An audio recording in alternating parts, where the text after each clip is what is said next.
Hey, this is Isaac from Opzer, and in this video, I'll share a brief tutorial on how to connect your client Xero accounts to Make and briefly talk about some of the possibilities it unlocks, okay?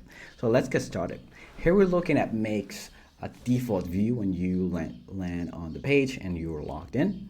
I'm gonna click on Create a New Scenario at the top. Unfortunately, at the moment, you cannot create a new connection from the Connections tab.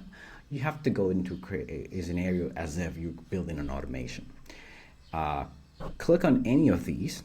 I like just create an invoice, for example, and you'll see that it should, in this particular case, I'm going to go through the process of connecting a new option here because I just disconnected this one, and that's why you see the error.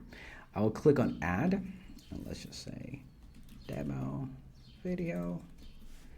Name the connection accordingly and click on Save. That's going to redirect you to a login page, essentially, where you provide access to a particular account. So in this case, I can see that I have no organization selected just yet, but here I'll be able to see a drop-down options with all the clients I have access to, all those organizations. If you are an accounting firm and you have access to 50 clients, then you should see your 50 clients here.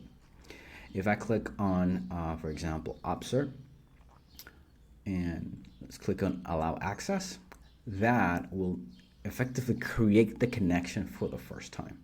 Now, you don't want to come here and continue to add new clients as you add them.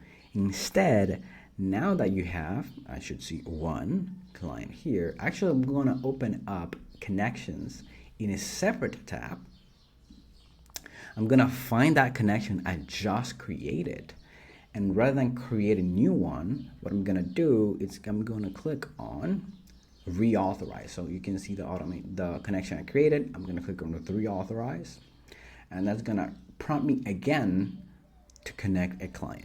Unfortunately, at this point, it can be done in bulk. Maybe we'll be able to do that at some point, but I could come here and say, okay, now I wanna see connect the demo company, for example. And now what should happen is if I go back to this scenario and I refresh this little list, now that same connection has access to multiple accounts. And that allows me to start to think about what automations can I do across our clients. Something else that might be useful too is that each organization has a organization ID. That's something hard to find within Xero itself. The way we recommend our clients do it, it's, for example, once you have your organization selected, you click on this little map toggle, and you'll see this, that is essentially the organization ID of that company. And now you can put this on an AirTable base, on a Google Sheets, on any database that you have where you keep track of all your clients, such that now you can have a step in your automation that's first, hey, get all the clients with their IDs, and then do X, Y, and Z. So I hope that's useful, and let me know if you have any questions in the comments below. I appreciate you for checking this out, and have a nice rest of your day.